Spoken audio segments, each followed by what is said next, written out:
And so I came home and I remember saying to my mom that I think I'm going to be a teacher. And he said, I want to tell you as a teacher, you already know the industry. I'm just going to ask you to get to know your students. Because if you get to know your students, you'll know where to place them. Because when we do it all for them, how are they growing? So back to the students. So we can do a lot of it for them, but we want to see what can they do? Mm-hmm. What can they do? Hello, everybody. Welcome back to another episode of Beyond the Horizon. I'm joined in the studio today by a great friend, a former teacher and author, Chris Amaral. Chris, thanks for joining us. It's so good to see you again in person. Good to see you too. For those of you who don't know Chris ran the fashion department at Orange Coast College, which, gosh, go back all the way to 18 years ago is when I first joined the courses there, and I started pursuing fashion and graphic design. And I met you through a mutual friend, but careers class is what I think really like set the tone for me to get to know you, how special introductions are. And I think that although today I don't do a lot with fashion design, I do so much with asking questions. And you are the queen of questions and introductions and connecting people. So thanks for taking the time to come in here. I think we're going to share a lot of great stuff with people. Yeah, I hope so.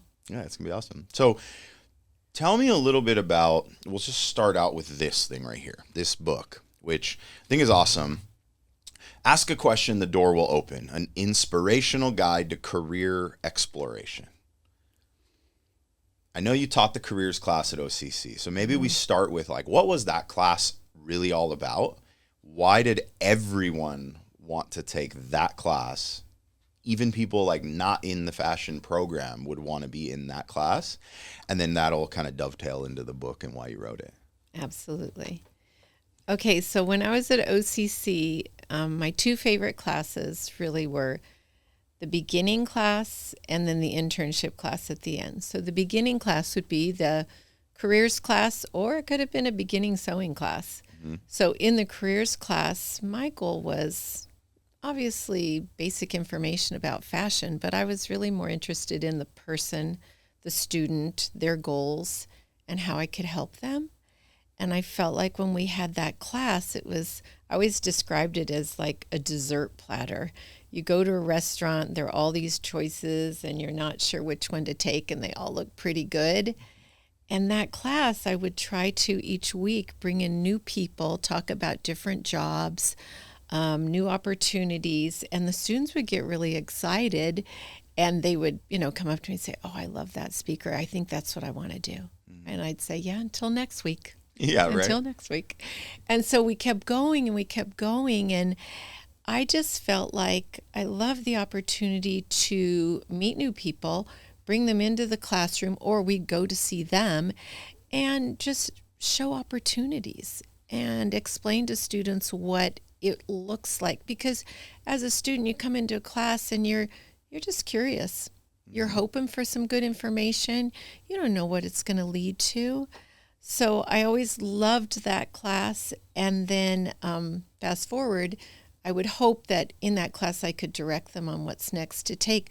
And then at the end, when they were in their internship class, hopefully I could help them get a job and find the right place for that. But how this book evolved was in the careers class, I'll never forget. I'm at the front of the classroom, class is over, the semester's over, and a student's walking out, and she stops at the door and she says, "I just wish this class wouldn't end." And I said, "Well, thank you, but why do you feel that way?" And she said, "Because when I'm in class, I'm really brave." And I said, "What do you mean?" She says, "Well, every week you would say, 'I hope you meet someone new this week.' And then when we'd start class the very next week, we'd say, 'Who'd you meet? How'd you meet them? What are they like?' And we'd all tell our stories about how we met people and what evolved from those meetings." And she says, "I don't feel like I'm going to do it now because the class is over."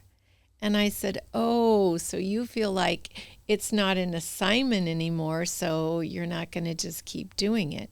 She said, "It's not natural for me." And I said, oh, that's so interesting. I think you can do it. I think you can do it. I gave her a little pep talk and hope for the best. And then when I ended up retiring, I thought, there's so much to that class. How can I just shut the door? I mean, what can I do to still use this information? And I kept thinking about that student. And it really was interesting because I had read this book called Dinner Diaries. And it was this book about how people used to go to dinner parties and the invitation and what the table looked like and the hostess gift and all this different kinds of information. And it was so beautiful. And what I really liked about it is they did these interview pages, and each interview page, it looked like it was the penmanship from the person they were interviewing. And I'm not really into celebrities yet. There were celebrity kind of interviews, but I was so into the creative concept of the book and how they did it. And I thought, I need to do a little book that can be used in that careers class that will give the students the courage when they leave class so they can still use the book. So what I did was I thought about a diverse group of students that I could start interviewing to find out their stories. And so I started with that, but the goal was to have empty pages in there for a student to take their book, and when they were someplace, and if they weren't in the class and they saw someone that they thought maybe they should interview or meet or just ask a question, could they pull this small book out of their bag and say, as a student at Orange Coast College and I'm really interested in people's careers, could I ask you a few questions? And if you pulled it out and you actually had blank pages with questions, the student wouldn't feel like a stalker. And the person would kind of like, oh, a student, because usually people want to help students. Yeah. So it really, truly evolved because that one student she just felt like she didn't have it in her. And then I thought, there's so much I still want to share. So it was my passion project for the first year after I retired, and it was awesome. It is awesome. I think the Thank way you. that you put it together is great. And I think that the title kind of says it all, right? That the door will open. We've all heard, ask and you shall receive, right? Mm-hmm. And so I think that this is kind of a play on that. And I'm a big believer, and I think you could probably put it a little bit more eloquently or in your own way, but that it doesn't matter how good you are at whatever it is you do, if you don't have relationships with people who can assist putting you in positions where that thing can shine, that thing can be used, and it can help other people, then it doesn't matter how good your talent or the skill is, it's got to do something for others.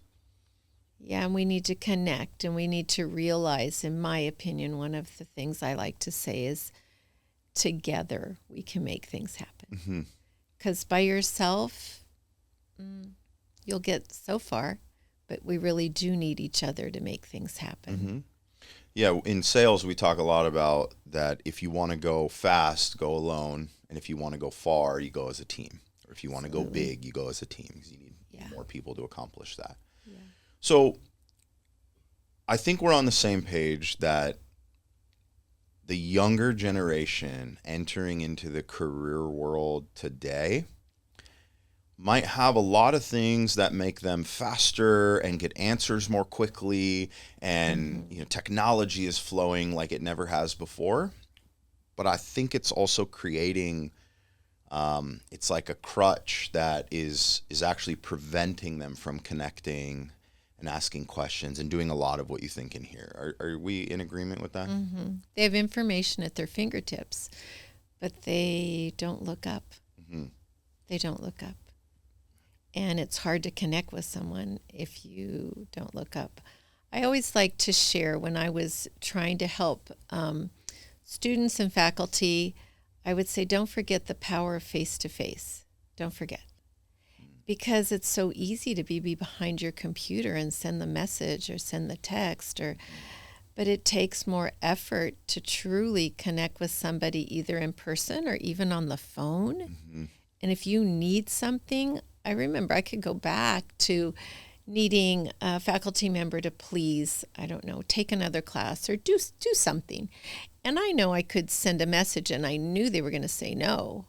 But if I could get them on the phone or if I went in person, I had a better chance. Yep. I had a much better chance. For sure. I mean, that's one of the reasons in non-in-person sales, I love at least Zoom. Because at least if you can't be there, obviously someone's 300 miles away, I can't always drive and go see them. But if we can get them on camera and we could see face-to-face, we could smile, you can somewhat make eye contact. It's not exactly perfect. Everyone's always looking at you and the camera's over here. But like, you know what I mean? It's better than not at all. But what could we do to help this generation? You know, I have 3 young kids, 11, 7, and 5, and they're aging into that. And we're doing some things that hopefully will be the right thing and will preserve some of the skill sets that you just naturally develop that are going away. But in your eyes, like having been a teacher for how many years? 35 years. 35 years you're a teacher. You probably saw in class this progression of just distraction even. You know, there was a point in time, I don't think when I was going there that I had like a smartphone with a screen and stuff. If I could do anything, I was only texting people. The old school text with 3, push each button 3 times, right? Right. But yeah, what are some things, if they're listening or if parents are listening, like what do we do to help them connect better? Well, every semester I go to school and we give the book to the students in that class. And there's usually a couple sections, and I walk in and I look at them, and they've got their computers up. They really are not wanting to look up. They're not. So I try to start by telling a story, and that usually works. And so I find that they're nervous, and they haven't, like they've gone through COVID, they haven't been with people. So I pull out the book, I talk about why I've done it, and then I go to the empty pages where there are interview questions. And I say, look through there and pick a question. Just pick a question that you think is fun to ask someone. And then in this quiet room where they're all staring at me, I say, now you're going to get up and you're going to go find someone that you don't know in this class yet, and you're going to have fun asking that question. So I just try to provide activities where they practice, because anything in our life takes practice.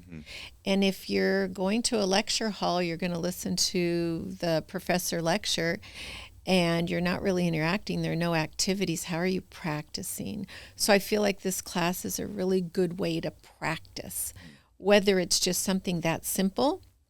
And then we keep going, and then I'll say to them, now I'm going to come back in a few weeks, and I want to know that you use this book to interview someone, and I want to know what happened. So there are people in your lives that you're like, I'm kind of curious about their job, but I've never asked them, and what would I ask them? And, you know, even people in your own family that are willing to help you, and you've never taken the time to talk to them. So I kind of start like that, but then I go through, there's a section in the book about words of wisdom. And I go to the words of wisdom page and I say, you know, for 35 years, I've heard industry give words of wisdom to students. And I've kind of put them in categories here. And if you really, really want to be noticed, I'm going to give you some ideas on what to do. And we talk about like whether it's the guest speaker comes to class, and I said, and you're telling me you really, really like that speaker. So what's next for you? Did you thank them? Did you stand up from your desk and come and thank them before they left? Did you see that they had an email address, and did you maybe send them a note? Did you check out that their company is having an event, and have you ever thought about volunteering? And if you thought maybe you would volunteer, make sure you go early and you stay late. And if you do that, you will be noticed, because the average person is going to apply online and wait. The average person is going to do the minimum. So what are you going to do that's going to make you stand out? Like you're talking about your kids, and I'm sure you do this, but like my son loves to do this too with his, give your children the opportunity to speak for themselves and to speak for your family. Give them that opportunity, because when we do it all for them, how are they growing? So back to the students.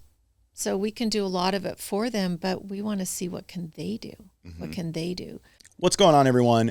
Today's episode was brought to you by Policy Engineer Insurance Solutions, a company that my brother and I own and are passionate about helping people with what we call the stable table planning, health, wealth, and legacy planning to give you a stable, predictable retirement. If you want to know more about how we do what we do and what areas we can serve you in, visit policyengineer.com.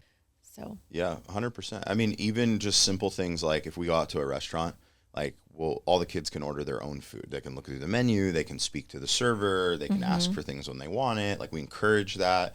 And even like when the bill comes now, kind of talking through the bill, like, here, this is how you're going to pay for it, or that kind of stuff. It just gives them this little extra ounce of confidence. We just got back from Lake Tahoe and we rented snowboards and skis when we were up there. And at first I was like taking initiative, right? And I'm like talking to the guy and like directing on what we needed. And then he's like, hey, mom and dad, why don't you work with so-and-so over here? We'll get you guys set up. I'll work with the kids. And he kind of just took initiative and went over here. And then the kids, at first they looked at us like, who's this guy, right? And then they're like, okay, I'm size this and I need that. And they're filling it all out and they're doing it and they're handling it. And I'm like, oh, cool. That's just a little peek into the fact that they can interact with this person and they can have some confidence and take care of it. And absolutely, it's just real life, like applying these skills. Absolutely. Yeah.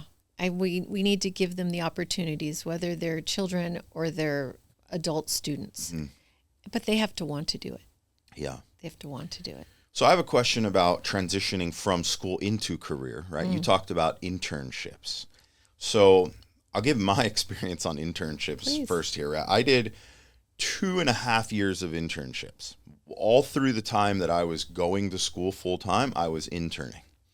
I just so happened to finish school right as like the full economy is crashing to the ground in 2008. And I'm like reaching out to all my internship people. I'm trying to like find and secure work. And basically everybody who still had a job was just saying like, you can intern more. And I'm like, I'm kind of done interning. Like, I can't intern any longer. I need to make some money. I need a job. So I fell into this career by accident because it was something that was working during that hard economic time. And then whatever, God has different plans for our lives. And I went this other direction with things, but I took so much from that. So the internships themselves, though, what was so like valuable with them is that you get real life experience. You get to build a portfolio. You get to meet a lot of people.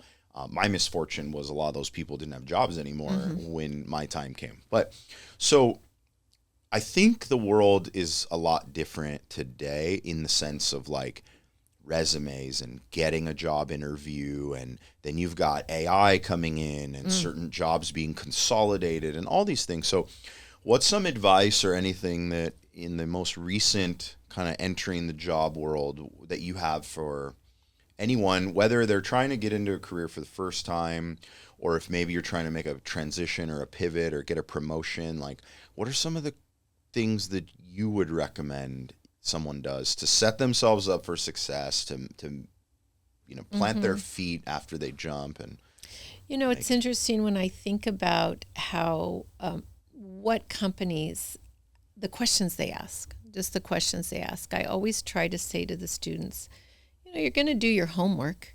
You're not going to ask them a question that you can already figure out yourself, but you're going to do your homework. But when they ask you a question, be genuine, because we want it to fit, right? We really want you to be in the right place. And so have a passion project. So you can talk about something you're doing that's really you. Because by the time you get to a certain level in an interview, most of the candidates are capable, right? So then how is somebody making their decision? It's based on your character and who you are. And do you fit? Do you truly fit? But I've been with a lot of creative companies, so my suggestion usually is, when you're reaching out to them, how are you truly showing your creativity? I'll give a little example. I remember a student called and she goes, I'm getting a job, or I've applied for this job in the graphics department. It was at Volcom, I believe. And she said, and they just sent me an email and it said, tell me 10 things you like. And she goes, what does that mean? And I said, well, I'm not Volcom, but tell me 10 things you like. So she did. And I said, okay, now let's say I am in charge of a graphics department. Now tell me 10 things that you like that incorporate what you just said, but can be relatable to that department. Like, can you name a font? Can you name a color with Pantone numbers? Can you name a band? Because we know they're into music. Let's think beyond and think about you're that person and how can you do it? Can you send them something in snail mail? Can you show up and hand them something that you've made? What can you do that's different? What can you do? Even though I do believe every day's an interview and a lot of people already know people before they go in. Mm-hmm. So you got to think about your reputation up until then as well.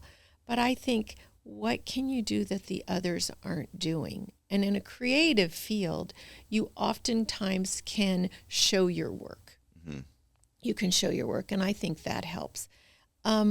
I've had a lot of people talk about interns and mistakes that interns have made and really good things that interns have done, and I love to share that with students too. So, let's say you go in, it's your day to intern, and the person says, hey, we really don't have anything for you today. It's okay, you can go home.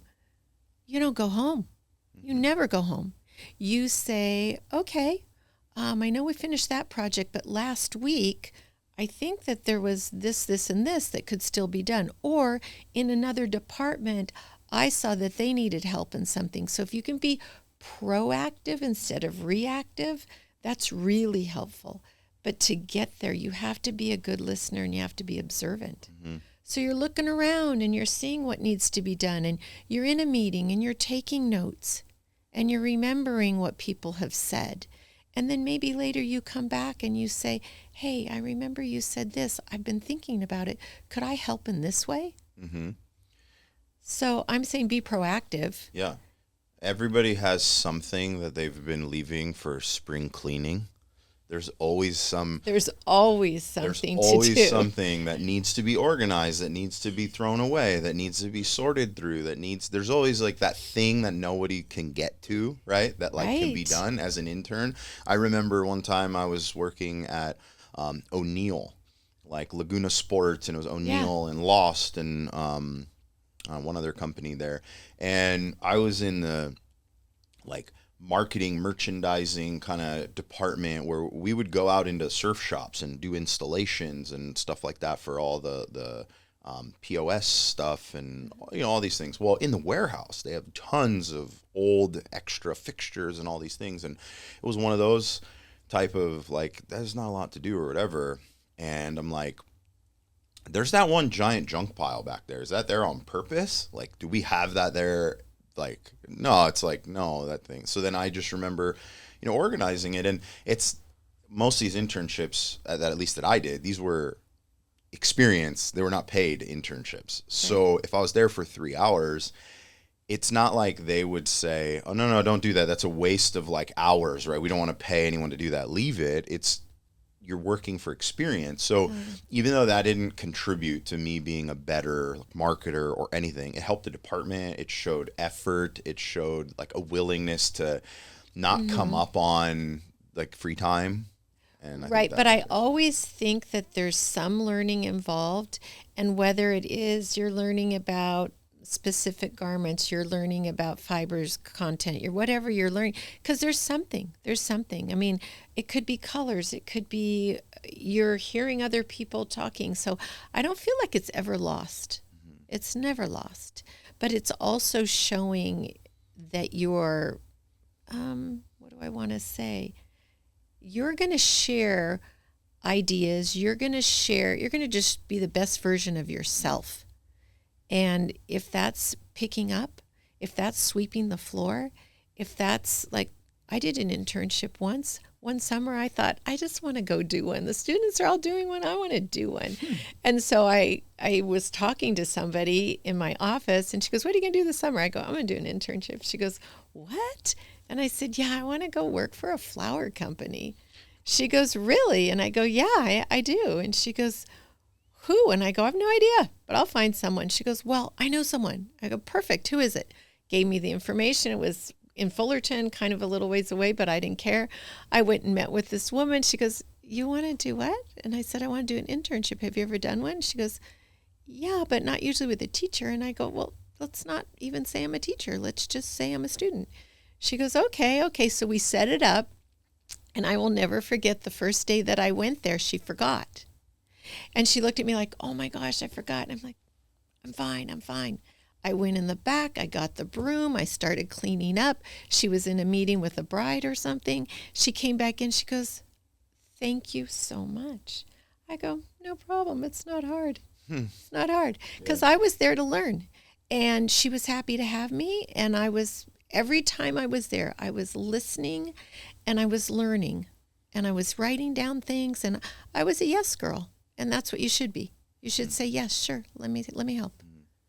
Do you think there's a point in which that switches and you don't want to say yes to everything?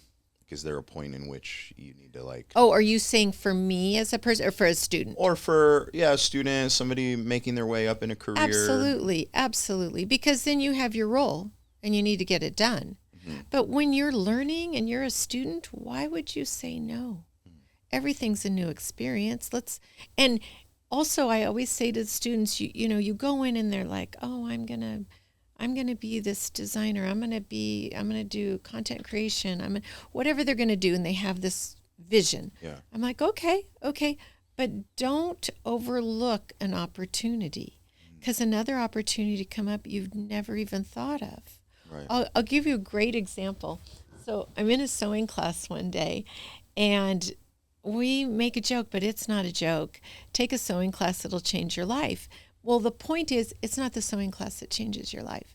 It's the community of people. Mm-hmm. And it's learning to be a community and to help each other that changes everything.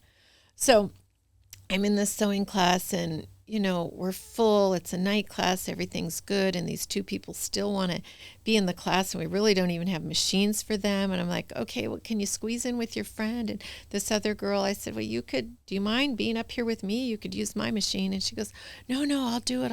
I said, okay. So class goes on. And this young lady who was fine in being in the front, I said to her, so what do you want to do? She goes, oh, I want to be a sewer. And I go, you're not going to be a sewer. She goes, no, I want to be a sewer. And I go, I don't think you're going to be a sewer. But I'm glad you're in the sewing class and you are good at sewing.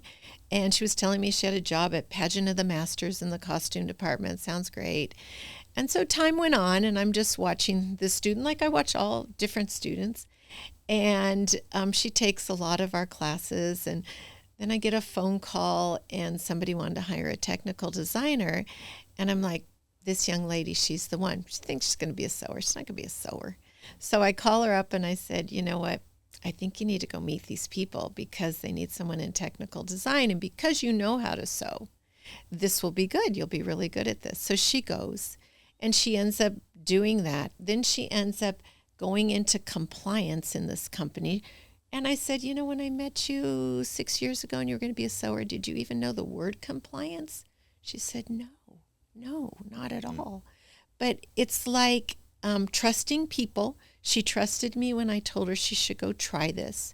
And then she trusted the person that was there that said, oh, you might want to meet him too. So I feel like a lot of this has to do with our mentors and the people that are like in our circle.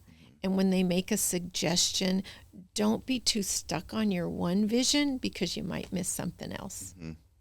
Because I think there are a lot of opportunities for us. For sure. How often do you think you meet a student who comes in like hell-bent on this is where I'm going that actually ends up where they said? Not that often. Pretty uncommon, not that often, right? because there's so many opportunities they never even knew existed. But I will share, I had a really nice student, David, and he came in and he goes, my parents don't want me to go into fashion, but I'm going to do it. I'm going to do it. And I said, good. He goes, I'm not being disrespectful, but I just really want to do it. So he ended up going through the program, and when it was time for his internship, he knew he wanted luxury too, which is also not easy. Not easy. But he was the right person for that. And so he got an internship at Louis Vuitton and did visuals, and he's made a career in luxury. He's with Dior Men. And so he was just definitely, he knew. He knew. But most of the time, they just think they're interested. Yeah. But they get into something and it just kind of all evolves and changes. Well, I think that careers class is so great because every week for how many weeks is it? 16 weeks. 16 weeks. So you basically see 16 different aspects of that. Yes. Potential careers you could take, from things that are a lot more of the glamorous side to the behind the scenes stuff. And people get exposed to a lot of different things. Yeah. I tell the students when they come to class, I say, thank you for being here. You've just now committed to 54 hours with me. That's a long time. And I hope that it's interesting, and I hope you get out of it why you came.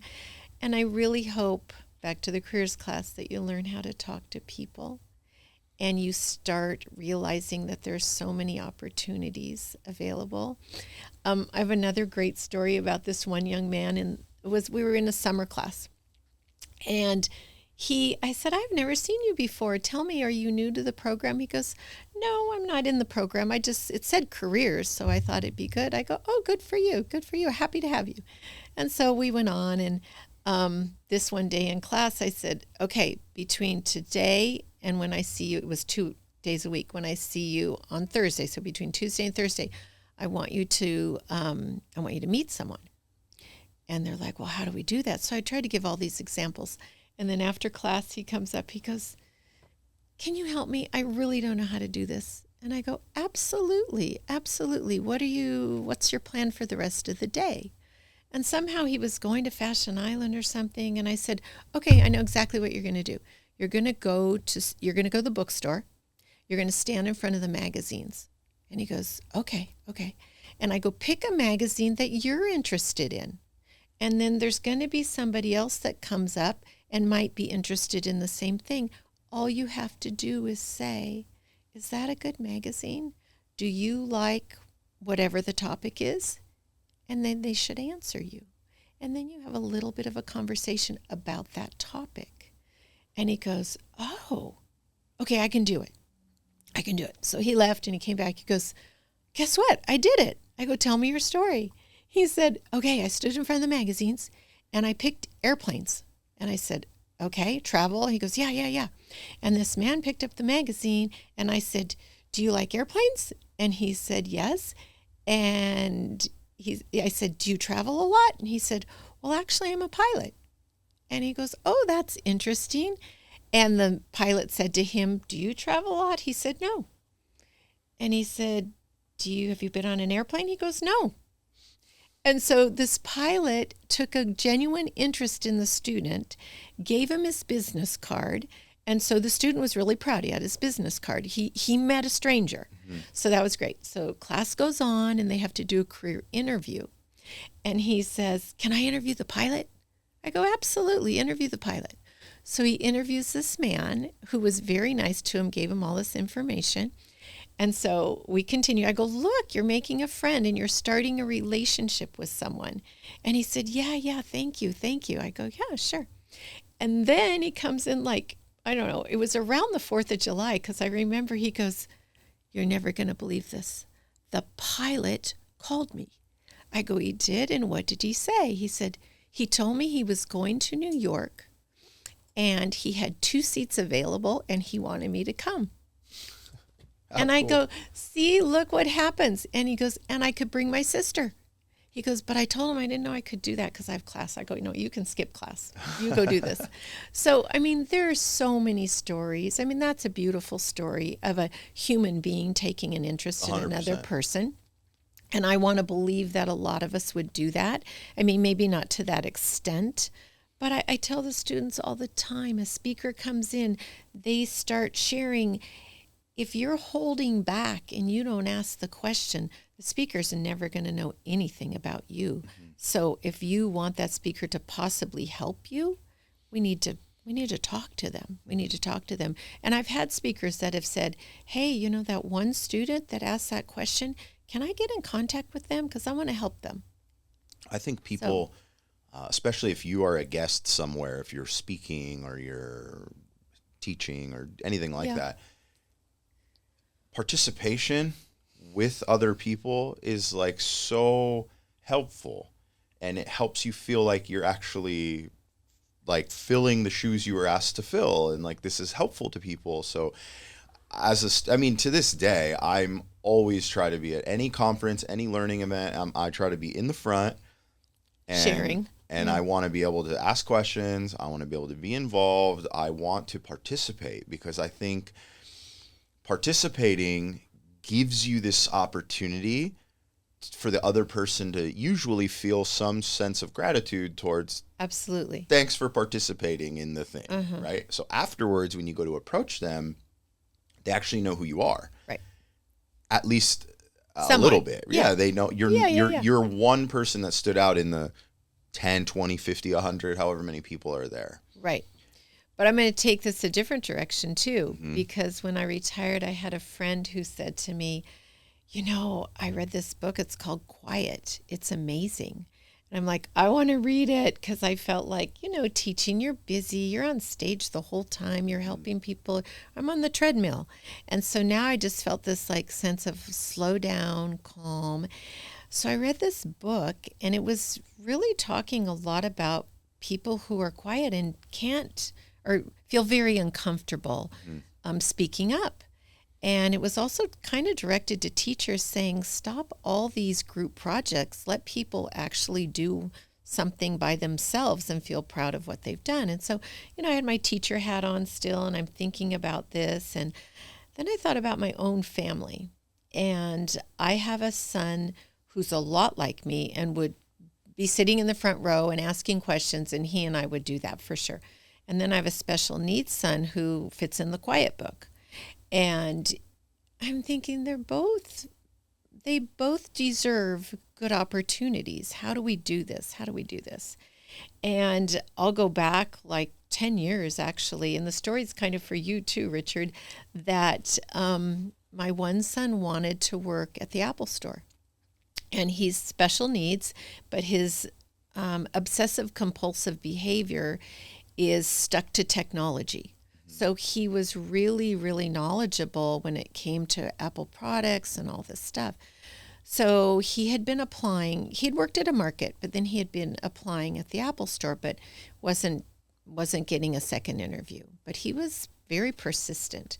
So my other son came home and he says to me, Mom, I can't stand it. I'm going to go to Apple. I'm going to get a job, and then I'll get Brock hired, and then I'll just quit. But we got to get him in there. And I'm like, I know that's possible for you, but he won't understand how you got the job. So we got to find a different way. And so I had a friend who had just opened a business, and they had done a video on her business. And I thought, maybe we need to do a video on him, because Brock can't seem to tell his own story. We need to do a video. So I called my friend and I said, do you have a person that did your video? Could I meet with him? Because maybe he could help us. And my other son says, yeah, this is perfect. We're going to do a video. We'll put it online. This will all work out. I'm like, okay. So I met with this guy, and he was so nice. And he said, well, I've never done documentaries, but I really want to. I said, okay, meet me in front of the Apple store with my son, and we'll tell you the story. So we sat in front of the Apple store on this little bench, and we talked for a while, and we went and had a milkshake. And he said to me, I think I got it. I go, okay, technology? He goes, yeah, I think I got it. I really didn't know the guy. I was just hoping for the best, willing to pay for this video. And he went to my son's house. He spent probably, half a day with him, followed him around, asked him some questions, created a video that my other son put on. We all posted it. And within the week, he got a job at Apple. He's been So there for cool. 9 years. That's awesome. But if you truly understood Brock, he's very literal. So in an interview, he's not going to do well. Because, like, let's say they give a question, like somebody came in and they're crying because they've lost their pictures on their phone. What are you going to do? Brock will say, I'm going to tell them to stop crying. And then I'm going to ask them to hand me their phone and I'll see if I can find it. So he's missing some of the social clues, obviously, yet he was smart enough. And the video helped, though. We were so thankful, and he started in different areas. So I guess what I'm trying to say is we're not all that out. We're not all outgoing. We don't all have that, but there's still a way.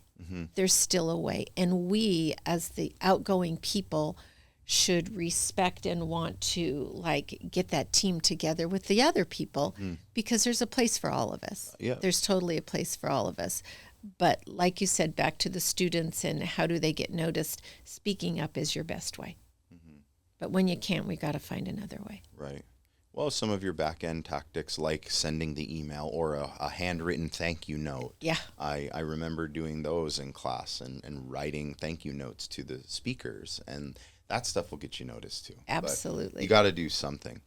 Yeah. On this video front you're talking about, I think, so my wife is more of the introverted person, less interested in being the spotlighter. And I'm like most comfortable being like the guy and like raising my hand and being out there, right?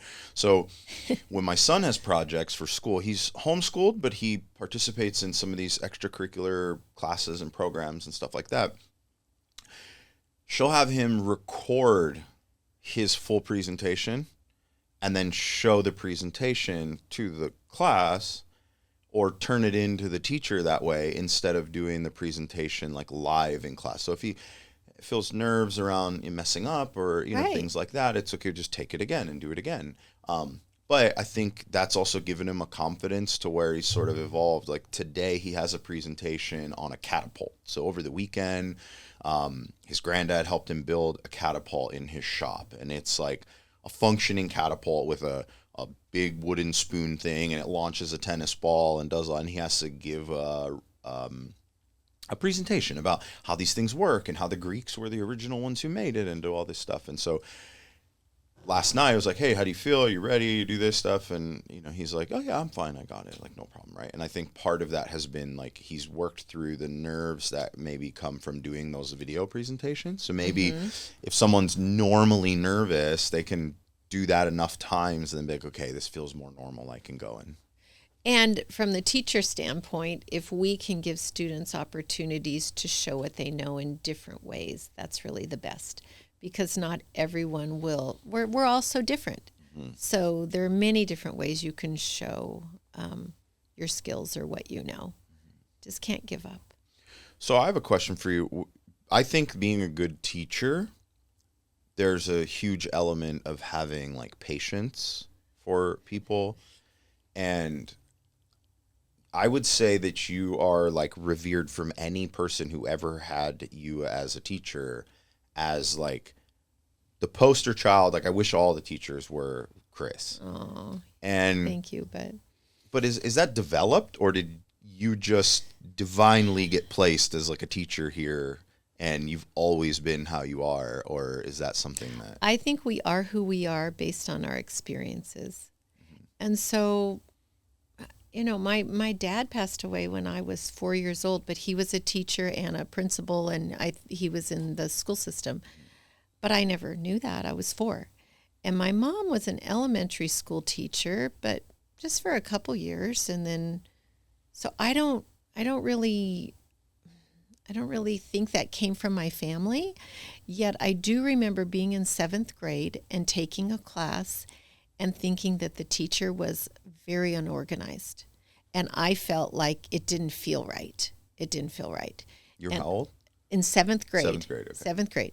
And so I came home and I remember saying to my mom that I think I'm going to be a teacher in 7th grade. I think that's funny. And she says, okay, she was with me. But it just kept going, and it was in my mind for a really long time. And then when I went to high school, and sewing was my thing. I loved to sew. It was just very natural for me. I loved to do it. And then I thought, okay, I'm going to teach home ec. We had that back then. So I'll be able to teach sewing. That'll be fun. And then I went to OCC and I took all the classes they had there. And I learned so much. And I thought, okay, I still need to finish school. So I went to Cal Poly San Luis Obispo. And then I got a teaching credential thinking I was going to teach high school all along. And then when I finished, my college teacher called me and she said, why don't you come and teach at the college? And I said, wait, I'm going to be a high school teacher. She said, no, you should come teach at the college. I said, I'm not old enough, and what would I wear?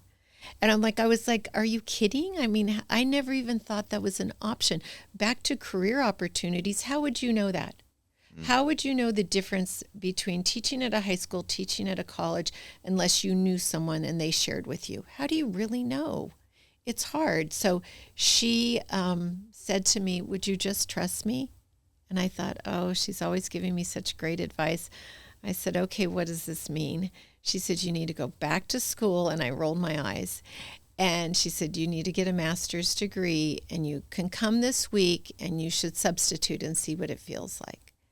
And I thought, oh, I had another job at that time. I was working for a company and they made fabric covered desk accessories, and I was a pattern maker and cutter and loved it. So I was doing that. I was substitute teaching. Now I went back to school and I was just exploring at the college. And so I went in there and I thought, there's some things I don't really like. Like I don't really like pattern making, but I did like sewing. I liked the creative part. I loved listening to what people were doing. And the calmness I think came because of my family and the two boys that I raised. I have one that is high adrenaline, he's always busy, always an adventure. And then I had my special needs son.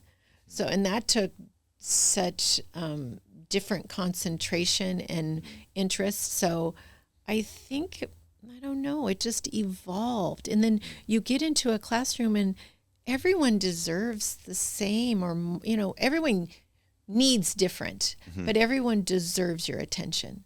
So I remember just trying hard to get to know, what do they need? What do they need? So I don't know. I really don't know. I think the calmness came from experience. Yeah.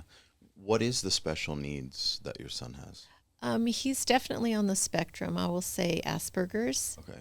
So over-focused, but it's good for some things, and his focus is technology, which is socially acceptable, so that's good. Mm-hmm. So we're in a good place right now. Yeah. But every day is different. Yeah, no, that's awesome. Yeah, he's When you great. were going through this career of 35 years, was there ever a point in which you thought, this isn't for me anymore, I'm going to shift careers, go get into the marketplace or anything like that? Or So interesting you should even say that, because I was doing a talk for a company, for a group of women. It was a women's empowerment thing. And first of all, I said, I don't know if I'm your girl, because I believe we need men in here. But they go, no, just come and share your stories. So I went and I was talking and sharing advice that I thought I had for this group. And this one girl at the end, who turned out she was a student of mine, she said, can I ask you a question? I said, sure. She goes, why did you stay for 35 years? And I said, well, okay, I'm going to tell you, I stayed because I loved it. And I was inspired by the students. And every semester there was a new group. And the opportunity I had to help people felt good. And if you watch, our industry evolved. And so I was truly, I'm not going to say I was part of it, but I watched the journey, and we evolved with the industry and how it all changed. And then I turned back to this young lady and I said, can I ask why you want to jump from career to career so quickly? Because I feel like your generation does. But it's different. A teacher's job is totally different than what they're doing. And she was very honest. She says, well, I want to jump for a new experience. And she said, and higher pay and, this kind of stuff. I said, I get it. Teachers, we're not like that. You get paid what you get paid. We don't, have those opportunities. So it was interesting. It was just, I love it though. And if I could do it again, I would still pick the same thing. I can't tell you how many wonderful people I've met. And just, this is a great story too. When I retired, you go through your drawers and do you keep this? Do you get rid of that? And what do you save? And I remember I had this little section of these student projects that I would share as examples. And there was this one, and I saved it, and I opened it up the other day, and the pages had fallen out, and I looked on the back, and it had her name and her address, because I must have asked her to do that. So I glued all the pages back together, and I sent it to her. And I said, I don't know how many years it's been, but I've had this for a long time, and it was such a creative project. I don't know if you ended up going in a creative field or not, but I just want you to know I'm thinking about you. So I sent it to her. She sent me back the best text message that just said, oh my word, I wish I could go back there and truly see where I am now. She goes, because when I was there, I needed your support. Thank you for encouraging me. And she goes, I went on to Otis, and then I worked for Free People for, 10 years, she said. And now she's with another company as a vice president. And she said, I would have never guessed that when I was sitting in class. I think the encouragement and helping people feel confident is a big deal that a lot of people don't have, especially in the space of fashion and design is so competitive, and so it can be kind of cutthroat. There's obviously a community of people that want to help, but at the same time, when there's one spot for whatever, and you got multiple people trying to get in there, and many of them coming from outside of your community, it could be hard. You got to have that confidence and really be able to sell yourself. But back to how do we help the students? I'll take you to a story of when I was on sabbatical once, and I was traveling. I was going to go to Nike. I was going to go to Nordstrom in Seattle. So I was visiting the Nike corporate office, visiting a friend, and I had this plan. I had this vision of what I was going to do that whole day there. And I arrive and I go to his office, and his administrative assistant says to me, oh, yeah, he's expecting you. Here's your name tag. Go ahead and wander the campus. He'll see you around lunchtime. And I'm like, no. I'm on sabbatical, and I'm going to follow him and see what he's doing today.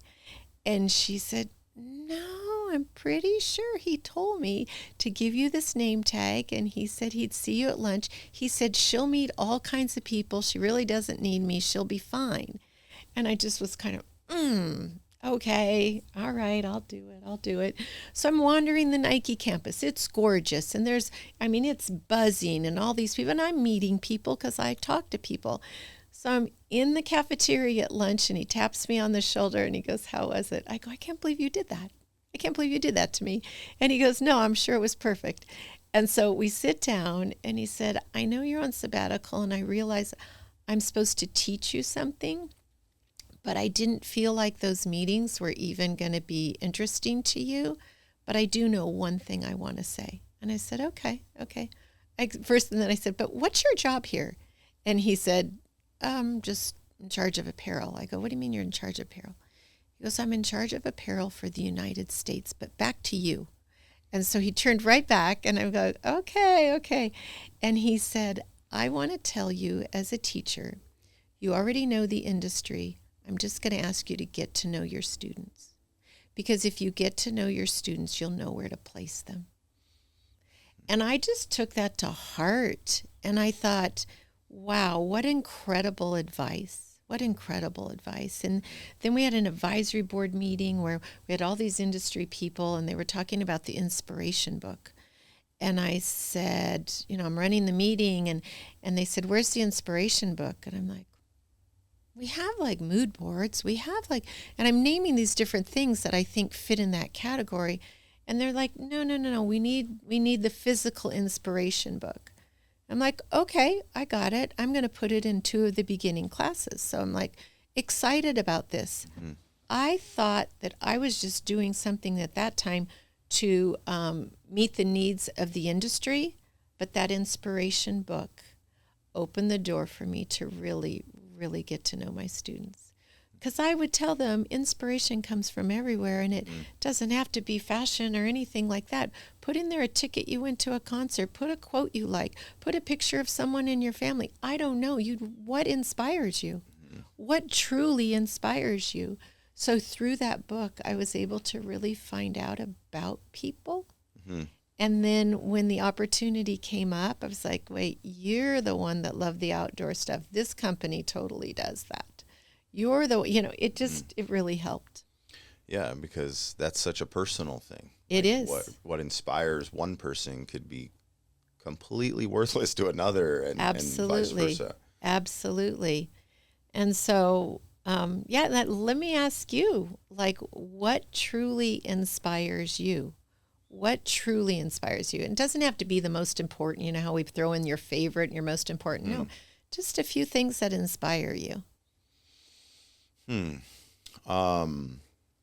So I would say two things come to mind.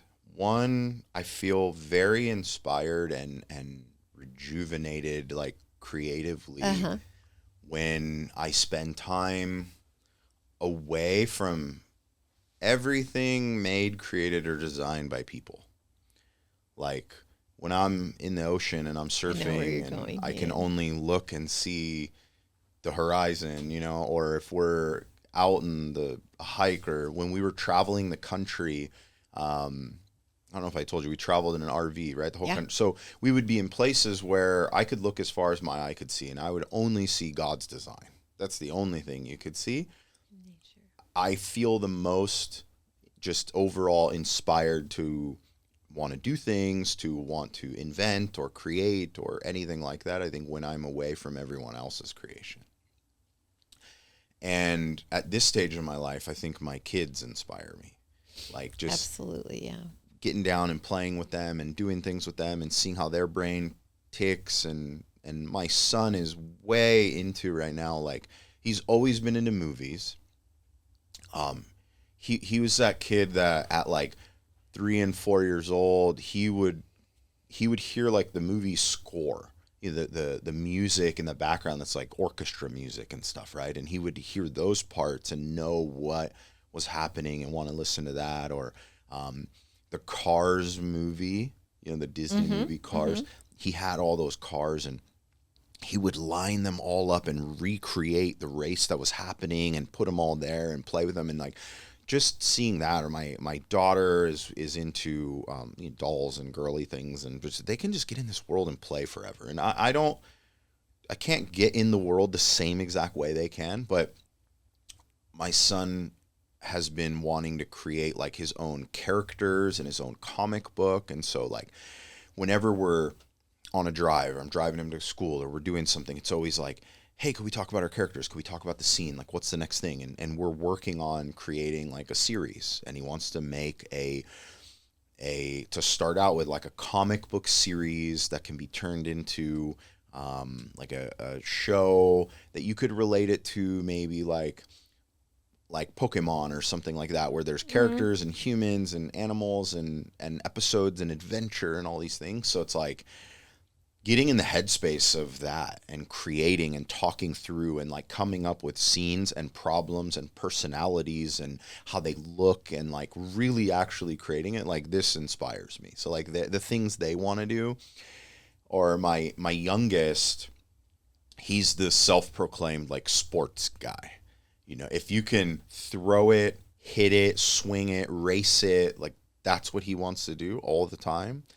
And that's inspiring to get outside, to like, get off technology, get outdoors, do these things. So I think that those are the two like main things right now in my life that really inspire me and give me drive and determination and that type of stuff. And so, yeah, those are the two main things. I agree, because I have 3 grandchildren, and I volunteer on Fridays in Molly's first grade classroom. I am so inspired by those children. They say whatever they want to say. Their lens of life is just so real. And I love going. I just love going. So children and those joyful noises and watching them play in the backyard. And the other day, one of them said, we want to paint a mural on the shed. And I'm like, okay, I guess we're going to paint a mural on the shed. And so before you know it, there's this beautiful, they're 5 and 7, but it was just however they wanted to do it. And they said, can you turn on music? Of course. And they're dancing and they're painting, and just that free spirit is unbelievable. I'm also going to take you to how I'm inspired by older people. When I retired, I decided to just like dabble in a few things. So I volunteered in a baking class. I volunteered in horticulture because I'm starting to garden and things. And I'm just watching, and I'm ended up taking a class in quilting, which I know how to sew, but I'm not a quilter really. Yeah. So I sat next to Fran 1, Fran 2, and Phyllis, and boy, was I inspired. These women were incredible. And I feel like sometimes older people just get ignored, but they have so much to offer. So the young ones and the old ones, and I love nature too. Nature, just take me out. It's wonderful. So I think we agree with those. Yeah, same page. I just saw this thing, actually, I think it was today or yesterday, but these guys bought 2 old phone booths, like the pay phones that you would, this generation today has no idea, No right? idea. We were staying in Big Sur a couple of years ago, and they had a pay phone in the campsite, and the kids were like, what? what is this thing? You know, like, how's it work? And we put a quarter in it and dialed back to Grammy's house, and they called Grammy, and they're like, oh my gosh, it was like the coolest thing ever, right? So these two guys though, they got 2 payphones, and they went and they modified it somehow, and they installed one like right in front of the coffee shop or something near a college campus, right? And it said, call a boomer. And then they installed the other one at like a senior living place inside the rec room. And it said, call something else, right? And it was like whatever, like Gen Z type thing, right? Yeah. But whenever someone picked up the one line, it would automatically ring that other payphone. So whoever's near there on the college campus, whatever, it has like instructions, would pick it up. And their goal is to connect the older and the younger. And I guess there was a statistic that says the 2 loneliest people are young adults with no spouse and children yet. And they may have friends and social groups, but they all would, kind of document or consider themselves like lonely. They don't have that connection. And then the older crowd who maybe has lost their spouse and is at that stage of life. And so it's trying to connect the two. It's just interesting that you said, we've been talking about students and you brought that up. It was just a little project. So they pick up the phone and you just see them talking. They have no idea who they're talking to. They just know the project is that a college student's going to pick up or a senior like baby boomer. I love that. Yeah. Kind of cool, interesting thing. It is. So I want to ask you some of your own questions right out of here, because these are great, and I'm going to go back to the blank ones in the back, and I noticed so you have 2 versions in here, right? Yeah. 2 of questions. Mixed it up a little. Okay, so let's see. What was your first job, Chris? So I think my first real job was working for the city of Costa Mesa in Parks and Rec. And so we built this, well, I didn't, but I hired the people to work in this water slide at T. Winkle Park, which if you went there now, you're like, where's the water slide? But we had just thinking that, where's the water slide? We had a water slide. And so I did that, and I did some summer, programs at schools and things. So playing with kids. And then my first apparel job was I worked for a company called Sunflower Swimwear. And I just worked retail, but you'd walk into the store and there were like styles of bottoms and styles of tops on a wall. And a person would say, okay, I want that top in a size medium, and I want that top in a size small, or whatever, because everybody's bodies are different. And then they would pick their fabrics. And so they were custom bathing suits. Oh, wow. So that was really, really fun. That doesn't exist anymore. It right? doesn't, and it should. But yeah, that's There what we I go, a did. little That was Revive fun. project with some students wouldn't you or something. think? I know. When I tell that, Good they idea. go, really? Really? Yeah, those were my first jobs. State a time when you struggled and what you learned from that situation. I will say my biggest struggle was truly our family struggle trying to help Brock. But what we learned was there's still a way. There's still a way, and we didn't give up. And he is the most persistent person you will ever meet. So he was never going to give up. So that was a struggle. And I just learned from that, it takes a team again. Just one person. We needed to all work together. Yeah, that's what I learned. It does take a team. What is your must-have tool or item that you cannot live without? I kind of feel like it's when I go into my she shed, which is my creative space. That's the female man cave? Yeah, that's She exactly shed? what it is. Okay. Exactly. And when I go in there, I always use my color printer, and I need a good pair of shears.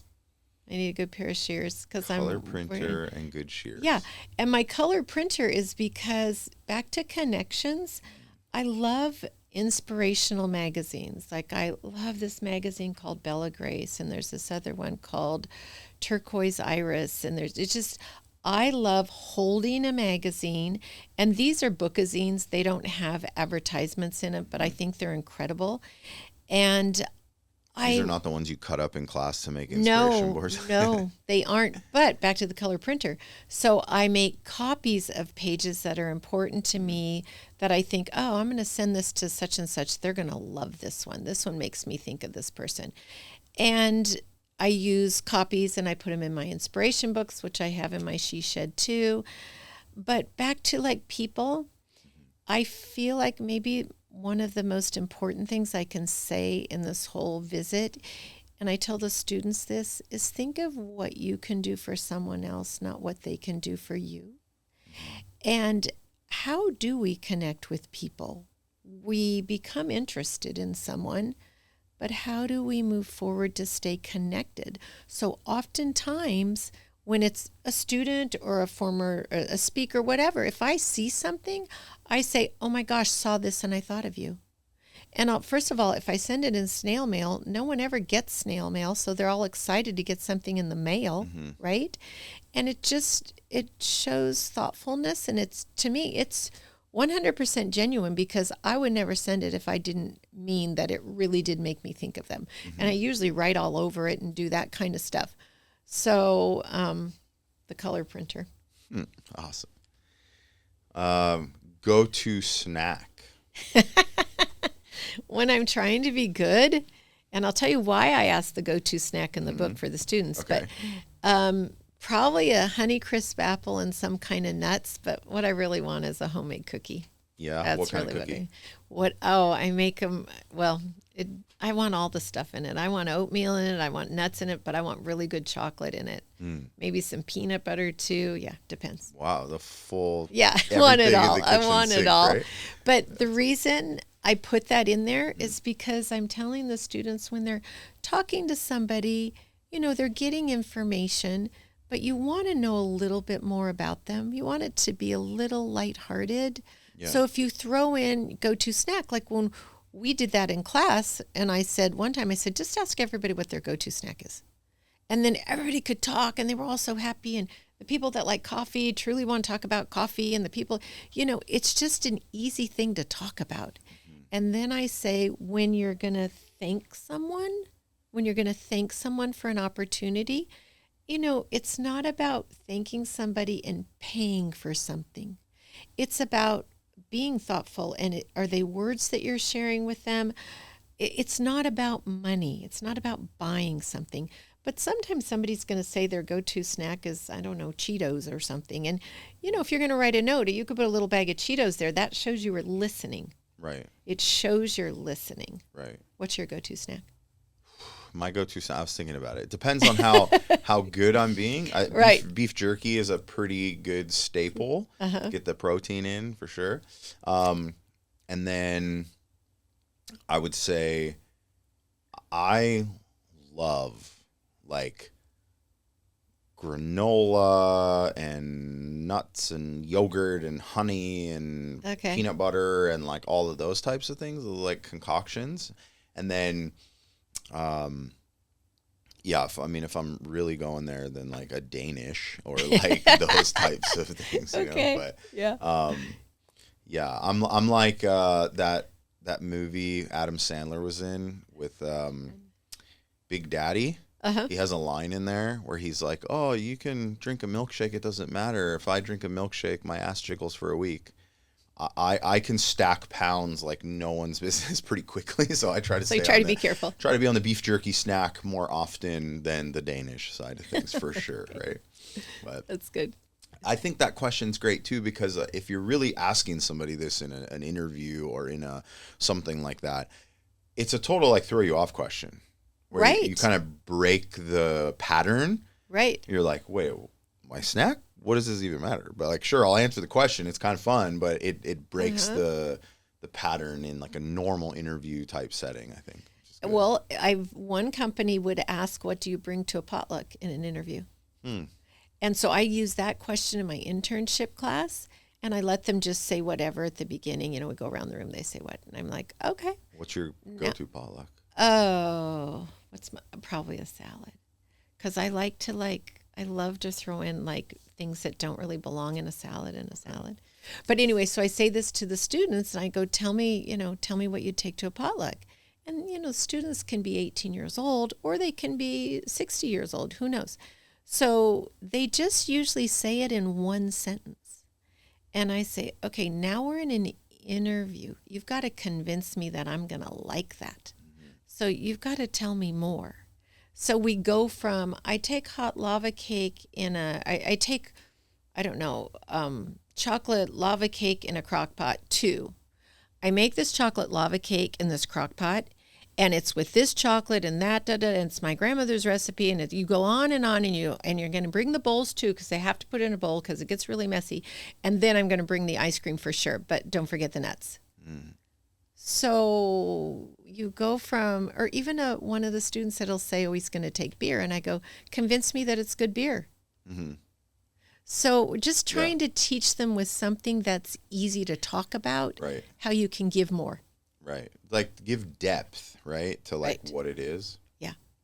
Why is that it? That's good. All right, let's see. What else do we have here? I like the go-to snack one. You already told us this is your passion project. Yeah.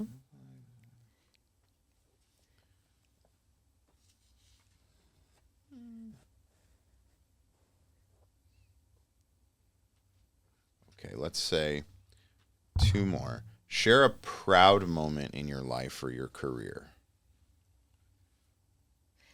I'm going to say my proudest moments, and really I'm just going to call them my happiest moments, are when a student will send a message back and say, I need to tell you something.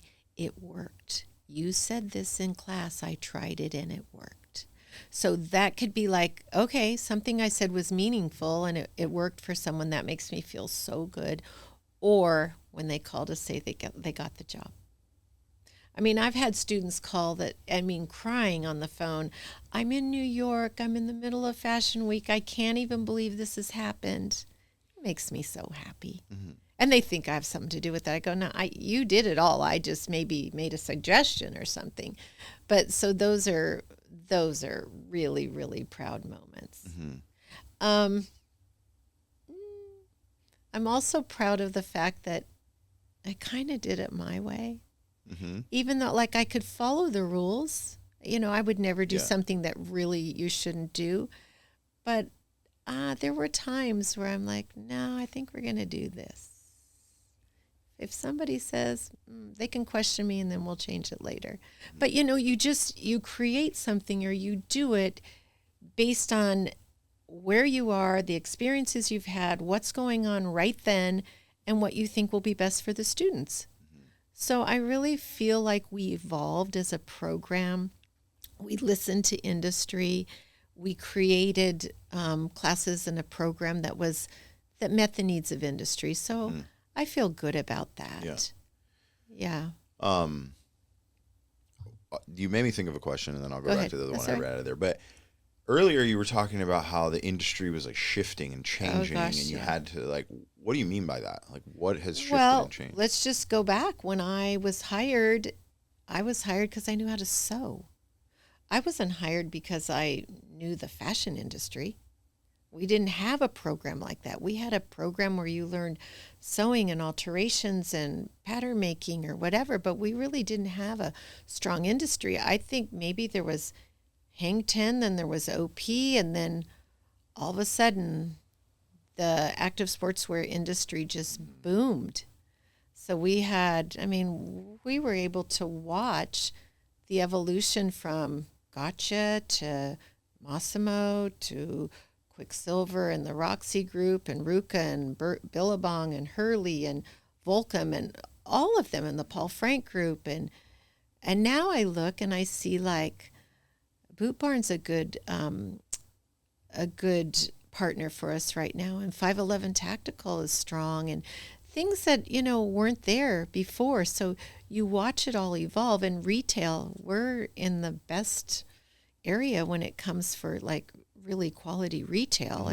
But even it's not just high-end retail. We have mainstream, we have vintage, we have, look at Shaheen's project at the lab and the camp.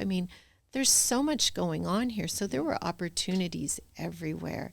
But it was kind of fun just to watch it change and to see what was happening and to feel the support from industry. They were always supportive. I could get people in a meeting that were major competitors and they would say, okay, and they'd kind of look around like, who's going to do it? Are we going to share our information? And then they would just a clear example is we were getting computerized pattern making equipment and they're like, okay, if you give them last spring's, we'll give them this. People like, okay, we'll give them this so they can be up to par. But, they're competitors. Right. They're total competitors. But in those meetings, they became I'm not going to say they became friends, but they became very respectful of each other. And their focus was how do we make the program and the students have the opportunities they need. So that felt good. That felt really good. Yeah, for sure. You even look at it now and just the companies that are still there or how they've changed. Some of them are still the same players, but they just have different names and different companies. Right. Yeah, so there's a lot of change from that end. What do you think about how online changed things? Like I remember when I was at Nordstrom, this was 2004 through 7, and I was working there and they were launching their online store. Like they had a website, but they were full-fledged pushing the online store, right? And a lot of us there wanted to kid ourselves and we're like, nobody's buying shoes online. They're going to come and try them on. Yeah. They're going to do this, right? We're partially psyching ourselves out to just say our jobs are fine, right? Like no one's coming. And then well, look now, everyone buys anything and everything online. And Amazon has made it so easy to just buy and return if it doesn't work and that whole thing. So how has that affected the industry, or has it? It just created new jobs for students. So now it used to be, are they going to go into design or production or marketing or sales? And well, now are they going to do, we have e-commerce classes and styling classes and all that. So now they might be doing everything that's digital. It just created a whole nother avenue. It is interesting though, remember that movie Anne Hathaway called The Intern, and how she has this apparel company and how important it is to her. And she was talking about how at the end of the day, somebody with a glass of wine, they're going to buy things. And it's true, it's so convenient, right? It's the convenience that everybody still looks for. But I still believe that people are interested in getting out and the connection. And some people still want to try it on. They don't want to have to take it back the other way. I don't know. I think there's a bit for everybody. I feel like it's, in a lot of things, it's either convenience or experience. Mm-hmm. You know, like if we relate it to food, one of my biggest pet peeves, I hate going somewhere and paying like good money for bad food. It's the worst. I know how to cook. We can make decent food. So either we got to get an experience when we go, or the food's got to be like out of this Really world, good. right? One or the other. But I feel like in shopping and retail, it's maybe upped the game of like, if I am going to go and go through this whole thing, then I should feel something when I go in there and do that, right? Versus I could just have clicked on it from my living room couch and had it here, and sometimes within hours. Absolutely. It's pretty crazy. Yeah, and even like our retail venues, they've become more of an experience. Like there's more restaurants than there are stores in a lot of places now, and you go and you hang out for a while. It's not just you're going shopping. I don't know. It's different. It is. It's changing. And different's okay. It is. It's good. Yeah. So the last question I had in there is, Yeah. what is the best piece of advice you think you've gotten through your career? Well, the one I told you about, Seth, that he said, make sure you get to know the students. That was great advice. And I have to be honest, if my friend and former teacher and mentor hadn't said to me, you need to go back to school and get that master's degree, I'd be teaching in high school.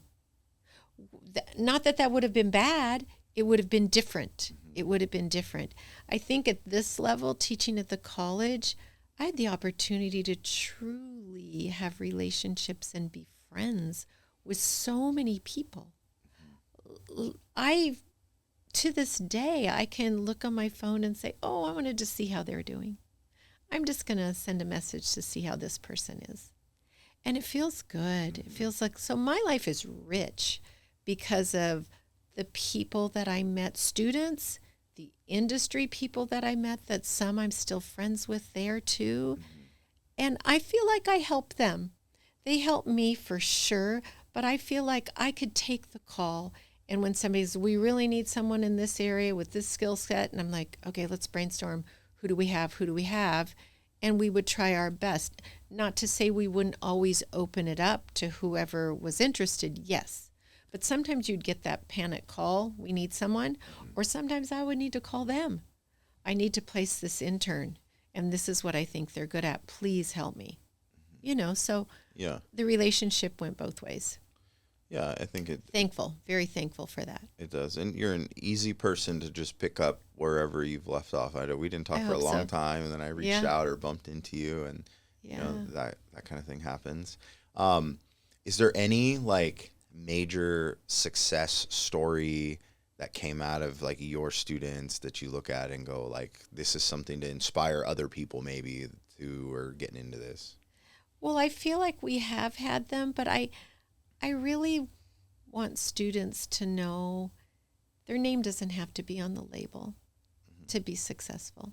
Their name doesn't, I mean, you'll get those people that want to, like, you know, Paul went to our school, Paul Frank, and so that was nice. And there are other people, but I try hard to just show a diverse set of opportunities.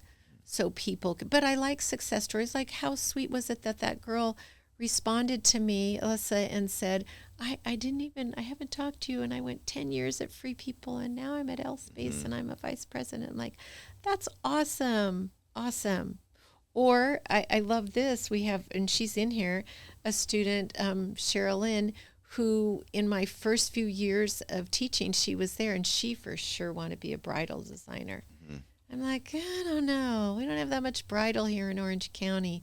And we went on a trip to New York, and I remember we were on our way back, and I got a call, and it was Billabong at the time, and they need someone in quality control. She didn't even know what quality control was, I don't think. And I said, no, but these are good people. You need to go meet them. She spent 26 years with the Hurleys. Oh, wow. So, and that was just because I felt like these are good people. You're knowledgeable. You can learn anything. And just go try. I know you want to be a bridal designer. So whenever I see her, I say, how's my favorite bridal designer? You know, so life just evolves, and hopefully people listen and try new things, and good people are with good people. Yeah, absolutely. Yeah. So I consider you the queen of good questions. What do you think is a question that more people should ask themselves? Oh, okay.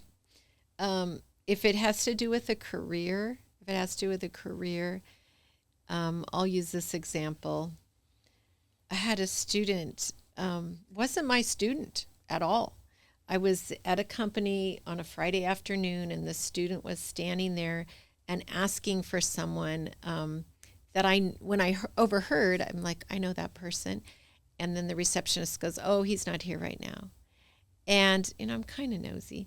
And so he says, well, I'm from OCC and I need a signature. I'm doing this internship. And I'm like, at that time I was in charge of the Internship Academy. So like, that's the form from my office. And I knew the person. And so I try to help. So I said to this young man, I go, I'll sign the form for you. And I'm going to put my initials. We're going to make a copy, and we're going to have it be placed on Brad's desk. And I'm going to call him right now to tell him I did that. But you've got to come see me, because I don't just sign something and not know anything about you. And he's looking at me like, okay, I don't know you, but okay, if you're going to sign my paper, I'm happy. So he came to see me the next week, and I said, sit down. So we're in the office, and doors open, people are coming in and out. And I said, so what are you going to do over there? What's your internship about? He said, marketing. I said, oh, okay. I go, have you been in with that group? I think it was Ruka, for a while. And he goes, yeah, I've done some modeling. I've done this and that. And I said, okay. I said, but tell me something. What do you do on the weekend? He goes, what do you mean, what do I do on the weekend? I go, I just want to know, what do you love? He goes, oh, okay. And so he's talking about, outdoor sports things. And I said, but yeah, what do you love? And he says, I love graphics. I go, so why aren't you doing that internship? Why aren't you taking those classes? And he goes, because I don't know, there might not be enough money, and, da-da-da-da-da-da. I go, well, you finished this internship you just started, and I'm happy that I signed that for you, but would you do me a favor and take a graphics class? And then before he left, I gave him a phone number of somebody to call that's in graphics. And I go meet my friend. This person does graphics. You'll get a little, look at it. And so he came back later, and he goes, no one's ever really asked me those kind of questions. And he goes, and I never thought about it that way. So he ended up transitioning and did just fine in what he likes. So a lot of times I say, what do you really like? When I meet students for the first time, or if I have an hour with them, I'll say, would you write down 10 things you like? And would you write down 10 things you're good at? And let's see if we can put any of those together. Mm-hmm. So I don't know. I kind of like to ask, what do you do for fun? Mm-hmm. Because fun could be it. Yeah. Like my son at one point, my other son, he was playing baseball, thought maybe that was what he was going to do in his life. And I was with somebody else who said to me, what does he love? And I said to him, he was in Texas playing baseball. I said, Trevor, what do you do after the games? And he says, oh, I go on Surfline. I go on Surfline. And so this person who had been talking to me, I said, Tim, he goes on Surfline. And he goes, why is that not a job? Why is that? Why can he not be doing that? And I asked Trevor, and he goes, Mom, they haven't hired anyone in 13 years. I go, well, maybe this is the year. Mm. So he ended up going that direction and is doing great. And he's at Surfline? No, he's not. He's with Huntington Beach Fire Department in the Marine Safety Division. Mm. So he ended up doing what feels good. Right. So not that everybody's passion can be a job, but right. Do you think that you can fall in love with something that you're doing, or do you need to go find something you love to do it? Or can your weekend passion be enough to get through the week? I mean, maybe your weekend passion can, but here's something else. A lot of people find their careers they weren't looking for. I mean, something happens. Like my husband's, it just landed in his lap, and his skill set was strength and control and different things like that, and it totally worked there. So when you can use what you're good at, that's wonderful. May not be you're so passionate about it, but you know you're using your skills. Mm-hmm. So don't you think that's almost just as important? Yeah, for sure. I mean, we were talking like before it got started, but I fell into financial services and oh no, we were talking my internship, right? Mm-hmm. Like that ended. I fell into financial services. In the beginning, I started out as fully out of like a necessity. I needed a job. It was recession proof. I knew I was good at sales. I was good at connecting with people. And then the first year I did it, I was the rookie of the year for a nationwide company in like my region. I was like, oh, I'm better at this than I thought. Yeah. And I was like, well, all right, I'm going to give it like one more year. And then what I really fell in love with wasn't like like I don't love researching insurance and investments and knowing all. I like knowing enough about everything that I can bring it to a person, something technical and outside of their world, and bring it to them in a way that they can understand it and have clarity, and then help them be on a better path. Like the process of finding the need and the gap, and then being able to teach you enough about it in your language so that you can see it how I see it, even though you're not as technically inclined maybe because you haven't studied and done all these things, so that I'm helping you. Like that's the part I really fell in love with, is like that, the people part of it, which you can do in a lot of places, but I fell into this by accident, and then I decided to stay on purpose, right? But it started completely by accident. But you're connected with the people. So there's passion there. 100%. There's passion there. You care about people. In that part. Yeah. And the relationships. And I find myself on those days where there's a lot of paperwork and there's a lot of like email and there's a lot of that type of stuff where I'm like, what am I doing? I don't want to be doing this. Like those days are the hardest. And I would rather just be on the phone, in meetings, shaking hands, doing things. If I could do that all day, some people are exhausted. I'm like energized, right? Bring me the next meeting, the next person. Like that's the stuff I love to do.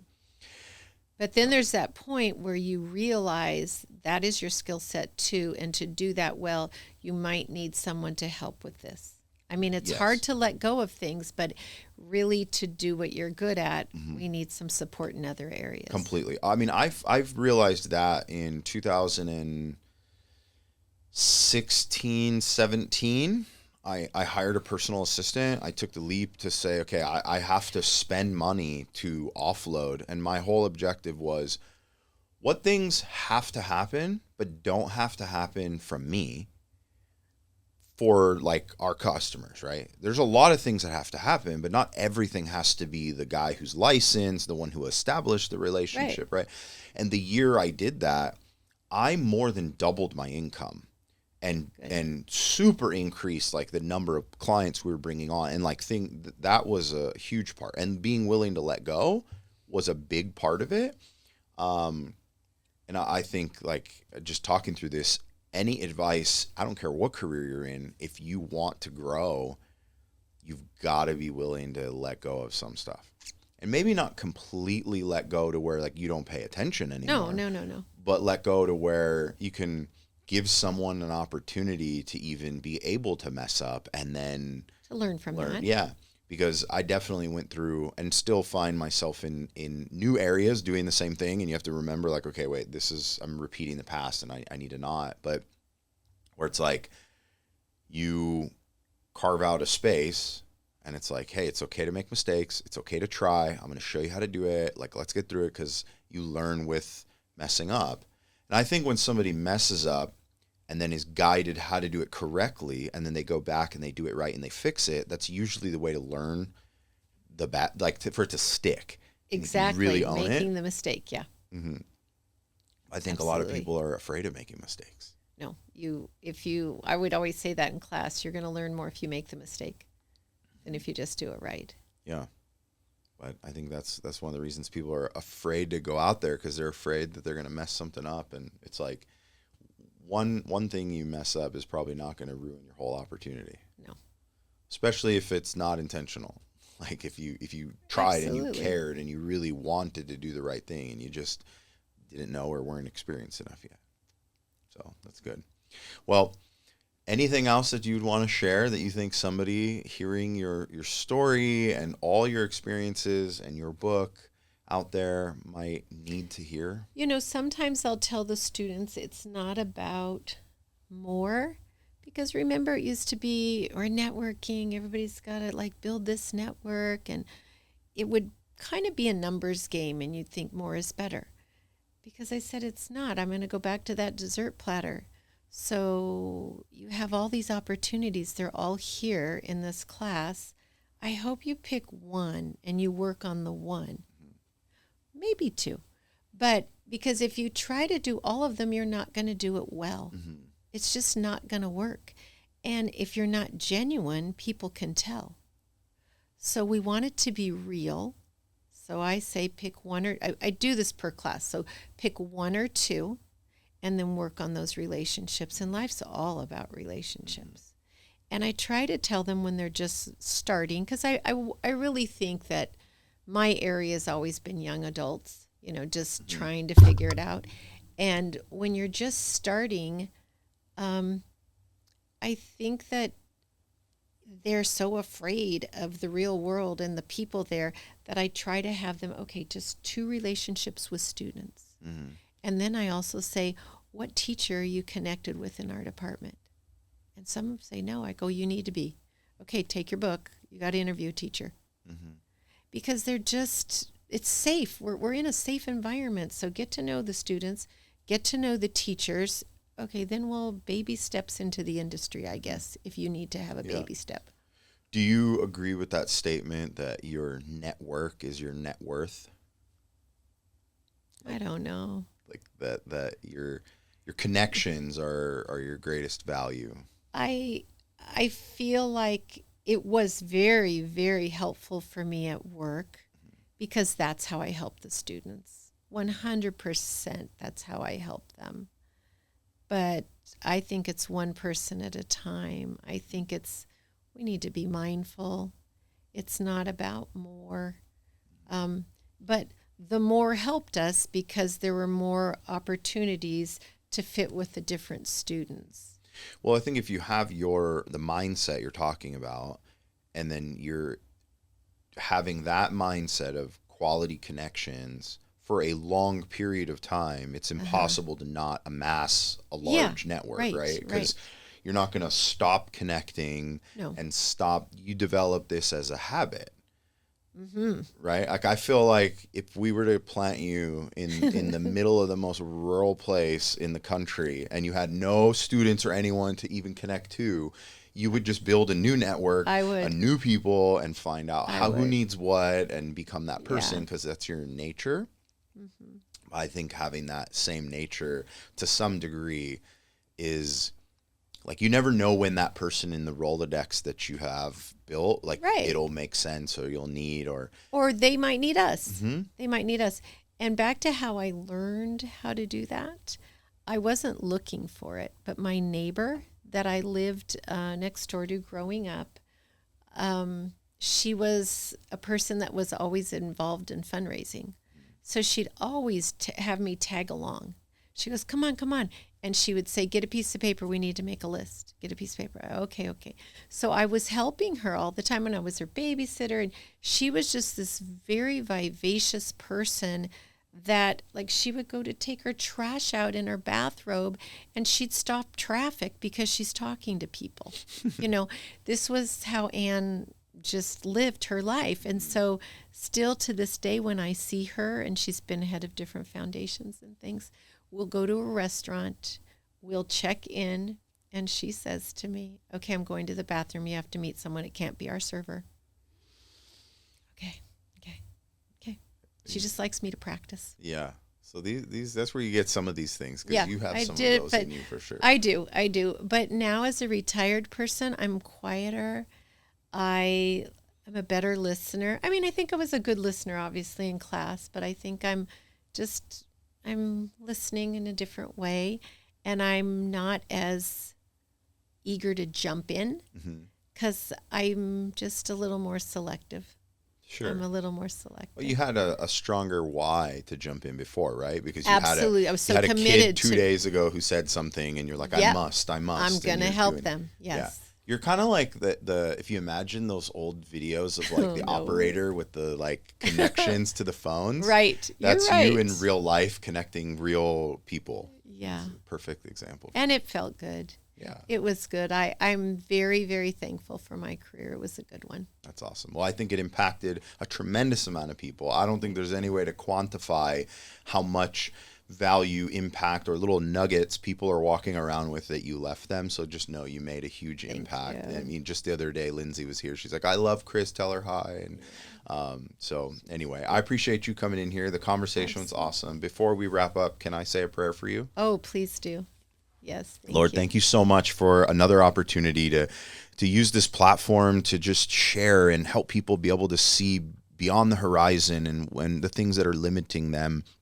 I'm so grateful and proud to have Chris as a friend and former teacher who's influenced some of these things to me. I hope she knows what a great impact she's made on so many other people. And I just pray as she continues to go along, maybe with a little bit different demeanor than before and listening more than speaking, that she just feels so blessed and is continuing to connect other people. So thank you in Jesus' name. Amen. Amen. Thank you.